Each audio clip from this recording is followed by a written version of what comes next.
episode of the DailyFlip podcast. I'm your host, Alex, and today we're going to be flipping through a story about the growing wokeism on the right. You'll be probably surprised by that first statement, but when we get into the article, you'll understand a little bit better. And, of course, we went today with our Daily Delight, a story meant to leave you feeling positive and ready to take on the day.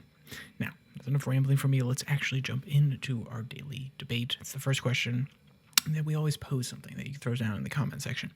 So, has the right become the enemy that they so deeply sought to overthrow within my generation? Have they become the wokies? With some of their recent language, some of their perspectives on the different campus debates, it feels like we are continually going down this road. But I want to know your opinion. Throw it down in the comment section. With that said, let's actually get to the article. It comes from our friends over at Raw Story. And by our friends, I mean the leftist organization that is Raw Story. Headline reads, quote, "Get rid of her. MAGA fumes at Pam Bondi over egregious errors." And I'll be honest, I had heard about some of this, but I hadn't heard this side of it. I only heard the few comments that really frustrated me, and that's probably the beauty of the algorithm. It knew what I have been pushing back against, /commenting on, /watching for a long, long time, and it said, you'll really dislike this, let me rage bait you. And then someone else, not even, I actually went exploring for this article, and now I understand the context behind everything and why it's even more outrageous than I had initially thought.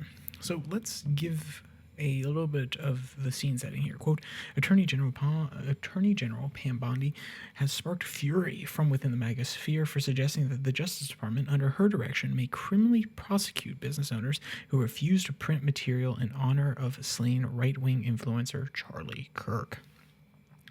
And that was, interesting. It really appeals to the emotion of the moment. People, don't hurt our man Charlie. That's what you would think, right? Well, considering most people that actually liked Charlie, and a lot of people, new people to the conservative movement, and even some older heads that are getting up there, the thing that pulled them in was anti-woke, anti-cancel culture. And I can't speak to everybody, but this is most definitely something that pulled a lot of people in during my generation. I personally, firsthand, saw a lot of them. And when you hear something like this, you ask yourself, okay, emotionally, does it make sense? As a right-wing person, emotionally, does it make sense? Okay, maybe you can make an argument for that. But this rhetoric, the way you're talking about it, wait, hold on, you're telling me that a private business can't refuse? I thought we had this whole debate over multiple businesses that were trying to refuse service to people that they don't agree with politically, that they don't believe in their ideology, and they got in trouble for it, and the right fought to allow it. Well, why would this be any different?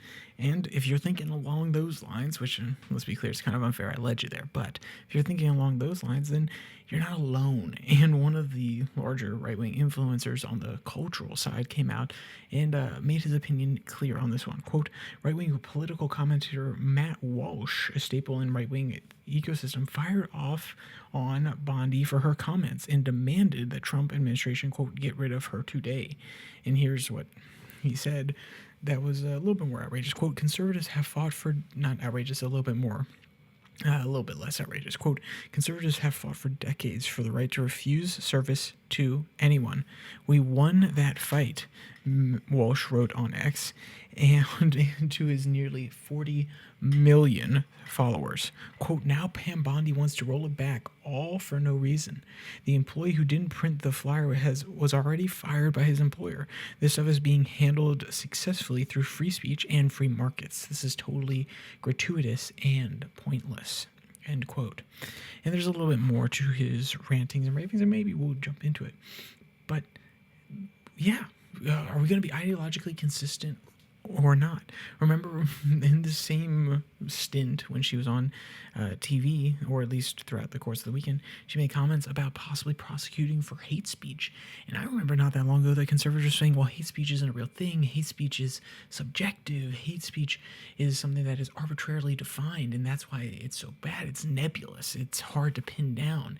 And if you can't provide a solid definition, one that doesn't rely on other people's subjective feelings, then maybe we could even consider it, but we can't consider it at this point because you're asking us to take a leap of faith on this idea. You're trying to force it upon us. There's lots of different perspectives that grew out of this, but overall, the idea remained the same, which is there is no such thing as hate speech, especially the way that the left was trying to define it. And the arguments that this is something that on the left in other countries that has been exploited in order to silence foes because there's a quote unquote moving target as to what would actually be hate speech. I don't think that's necessarily unfair. And when they fought so hard, and I say they, when the conservative movement fought so hard and they inculcated this value of free speech and individual liberty and not being forced to do something that goes against your belief system or your values, they prepped a generation to be independent. They prepped a generation to be self-reliant and to not trust the government. And they also prepped a generation to push back against them. Not everybody, but a lot of people who believed in the principle. They feel like they're being lied to now when they're told this thing's okay. When we're in power, we can do it. And they believed in the principle, and now they're either becoming cynical or they're pushing back, like Matt Walsh. Because when you inculcate those values, it doesn't matter if it's the left or the right that's in power. It doesn't matter who's attempting to force you to do anything of any sort. You're going to get pushback, even when they agree with you that this person should have done it. And also, the argument that Matt Walsh made is very poignant, which is if you discriminate in your business, guess what? There's a free market solution to that, which is less people are going to go to your business. If you're appealing to a really niche sub-market, and this is me going in economic terms, but that's not what discrimination is.